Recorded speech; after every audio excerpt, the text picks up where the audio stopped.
What's up guys, this is Heis, and today we're in Jablanica, Bosnia, and we've got a cool railroad combined with war story. Right next to me here is a narrow gauge outside frame 262 Prairie type steam locomotive that they're using to interpret a pretty cool artifact that is behind and below it. That's right, we're here where the bridge crosses the Neretva River. Or at least it used to.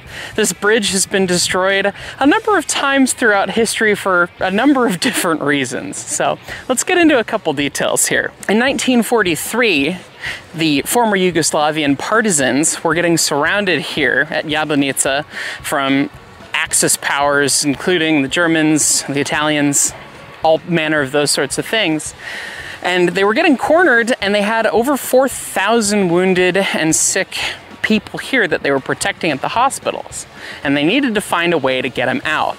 And so what they did to try and trick the enemy was they blew up this railroad bridge right here, blew it up down into the river so that the enemy would not know that they were going to be able to escape, that thought they could close in and surround them. So they destroyed all the bridges, not just this one, there were several, but this one was the last one that got destroyed. And then they built a temporary bridge in just 19 hours across the ruins of the railroad bridge itself and moved everyone else out to safety when the Germans and the Italians thought that there was no escape. Ultimately, at the end of the day, this would be the big victory and success for the Yugoslavian partisans, is that they were able to get out, save their people, and they changed the course of history and the battle itself, and ultimately ended up winning. And it's been called one of the most humane battles in World War II because it was all about saving their wounded people. But that's not the last time this bridge has been destroyed. The bridge was promptly rebuilt shortly thereafter in 1943, and it served the narrow gauge railway once again.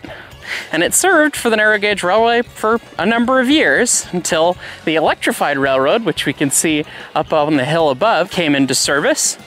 And in 1968, a film about the actions that happened in 1943 was made.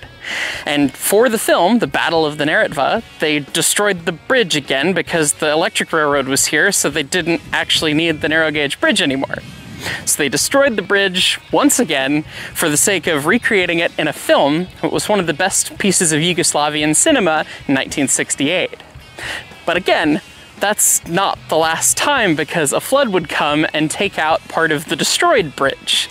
And so they've rebuilt it down at the bottom to interpret the whole thing. But what we see today is a remnant of the bridge from the movie and a recreation from the 1990s down at the bottom to show what it would have looked like after things had been destroyed. And then they interpret the purpose of the railroad with this nice little narrow gauge 262 right here, showing off everything and what things were like many, many years ago before all that madness. But it's a fun story, and a story of kind of sneaky military heroics, and a story of a bridge that got destroyed, I guess 3 times, or 2.5 really, but kind of a neat one. And we wanted to stop on our travels here and see it and take a look at a locomotive. So hope you guys like the story. As always, thank you so much for watching.